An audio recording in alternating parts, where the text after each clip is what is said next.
Halo semuanya, Assalamualaikum warahmatullahi wabarakatuh. Perkenalkan, nama aku Rina Juliasari dari Prodi Manajemen Pemasaran Angkatan 2021. Kali ini aku mau sharing ke kalian mengenai pengalaman aku magang MSIB di Asosiasi Pengusaha Indonesia, dan juga aku mau kasih tips and trick buat kalian yang mau daftar magang MSIB. Jadi yuk, simak pembahasan ini sampai akhir.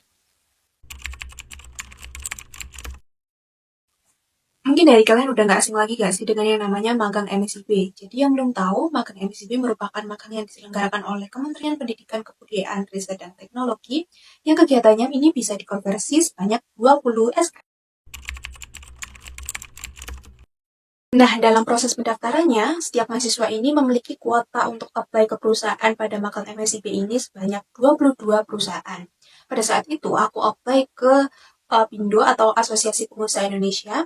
Alasannya itu karena Apindo memiliki program yang namanya Apindo UMKM Merdeka, di mana tujuan kegiatan ini itu untuk membantu mahasiswa mengaplikasikan uh, ilmu yang didapatkan selama berkuliah untuk diterapkan di dunia kerja, kemudian untuk memupuk jiwa kewirausahaan mahasiswa dan membantu UMKM untuk naik kelas secara cepat oleh perusahaan industri melalui mentor-mentor yang berpengalaman. Jadi selama pelaksanaan magang MSIP Batch 7 ini, tercatat waktu pelaksanaan itu sekitar 4 bulan, mulai dari 6 September sampai 13 Desember 2024. Aku mendapatkan banyak sekali pengalaman baru, mulai dari national onboarding yang diselenggarakan oleh Kementerian Pendidikan, Kebudayaan, Riset, dan Teknologi, kemudian pembekalan bisnis konsultan oleh Apindo secara online, dan bootcamp melalui website tumbuh.go.id. Kemudian juga ada onboarding mahasiswa yang diselenggarakan oleh Apindo DPP Jawa Timur yang diselenggarakan secara offline kantor Apindo DPP Jawa Timur. Selama magang menjadi bisnis konsultan di Asosiasi Pengusaha Indonesia dengan penempatan UMKM Idiola, kami sekelompok diharuskan untuk mencapai kompetensi yang dikembangkan, yaitu tata kelola produksi, tata kelola usaha, tata kelola pemasaran, tata kelola pengembangan usaha, dan tata kemampuan interpersonal. Pada tahap awal, kami sekelompok itu melakukan wawancara dengan UMKM dengan menganalisis apa saja sih permasalahan yang ada di UMKM, dan kemudian kita petakan menjadi 5 kompetensi yang tadi sudah aku jelaskan. Pada tata kelola usaha ini, UMKM Idiola untuk legalitasnya sudah menjadi satu dengan induk perusahaan, yaitu Ijat Holding Company. Jadi di sini kami tidak membuatkan legalitas usaha untuk UMKM Idiola, namun kami membantu untuk membuatkan formatan laporan keuangan dikarenakan UMKM Idiola ini untuk penyatatan keuangan hanya berbasiskan dari virtual banking. Pada tata kelola pemasaran, di sini kami berfokus pada tata kelola pemasaran digital, yaitu pembuatan konten untuk UMKM Idiola, mulai dari pembuatan konten plan, konten brief, konten feeds, lalu pembuatan konten reels, dan jadi konten kreator. Di samping itu, kami juga melakukan handle konten atau pembuatan konten untuk klien Idiola, yaitu dari BMT UMK. Kemudian pada tata kelola produksi, di sini kami belajar bagaimana UMKM yang bergerak di bidang pengelolaan media sosial dan branding itu bekerja. Jadi UMKM Idiola itu dalam pengelolaan produksi konten itu menggunakan aplikasi yang bernama ClickUp.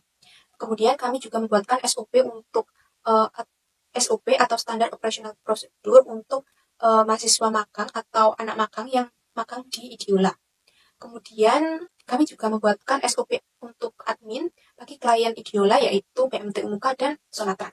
Selanjutnya yaitu tata kelola keberlanjutan. Ini berupa adanya keberlanjutan dari usaha UMKM Idiola yang mana usahanya ini akan berlanjut atau berkembang dari banyaknya klien yang akan bekerjasama dengan Idiola. Pada saat itu ada sekitar 2 klien baru yang akan bekerjasama dengan UMKM Idiola untuk pengembangan media sosial atau pengelolaan media sosial dan branding. Terakhir yaitu tata kelola kemampuan interpersonal. Jadi di sini kami sepakat dalam satu kelompok itu dibagi untuk masing-masing mahasiswa bertanggung jawab satu tata kelola. Di sini contohnya aku dalam hal tata kelola pemasaran, jadi aku bertanggung jawab pada saat nantinya menulis report atau final review, aku akan bertanggung jawab pada hal tata kelola pemasaran ini. Namun dalam kinerjanya kami lakukan dengan kerjasama dan brainstorming dalam satu kelompok. Ya, tentu aja aku melaksanakan praktek kerja lapangan sesuai dengan timeline yang ditetapkan oleh program studi di D4 Manajemen Pemasaran mulai bulan Juli sampai Agustus 2024. Sedangkan magang MSIP ini batch 7 itu mengalami kemunduran timeline yang dilaksanakan pada bulan September sampai bulan Desember 2024. Jadi aku tetap membuat proposal PKL dan membuat laporan PKL sebagai syarat mengajukan skripsi.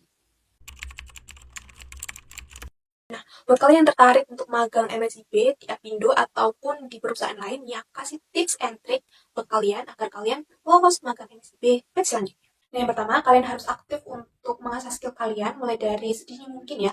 Bisa dari maba, kalian bisa aktif organisasi, bisa ikut volunteer, ikut lomba, aktif ikut PKM, PMW, bangun bisnis, itu bisa menambah value di dalam CV dan portofolio kalian. Kemudian kalian bisa menyiapkan dokumen-dokumen penting untuk melakukan magang MCP ini.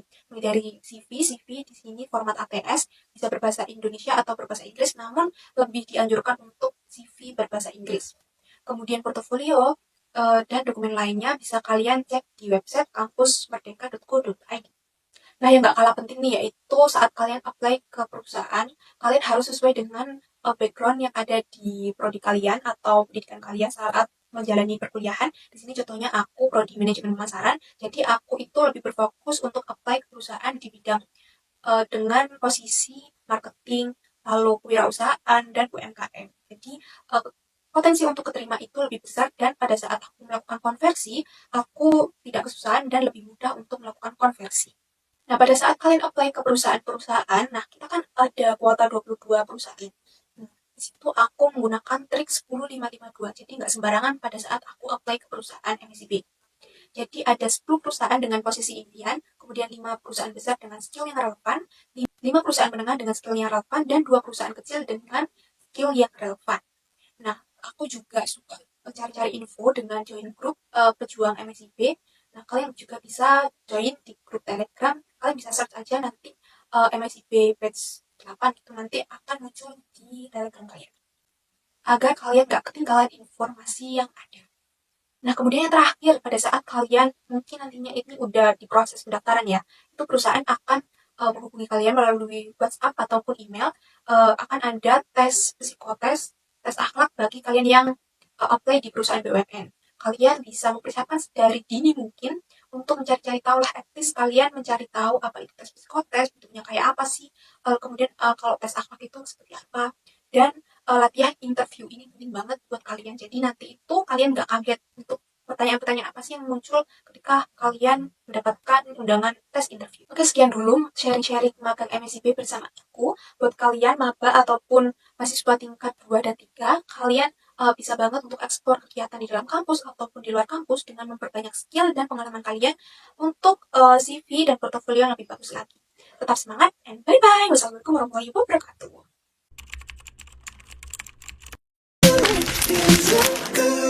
I'm chasing fire when I'm running after you. You got that something that I never wanna lose. Yeah, it's like dancing when the song's already over.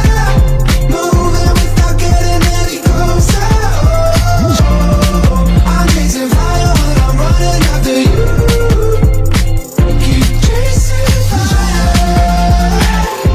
No other way, no other way. Keep chasing fire. No other way, no other way. I was driving you home in the middle of the night, but I couldn't bring myself to say goodbye. I was driving you home, even if I go, even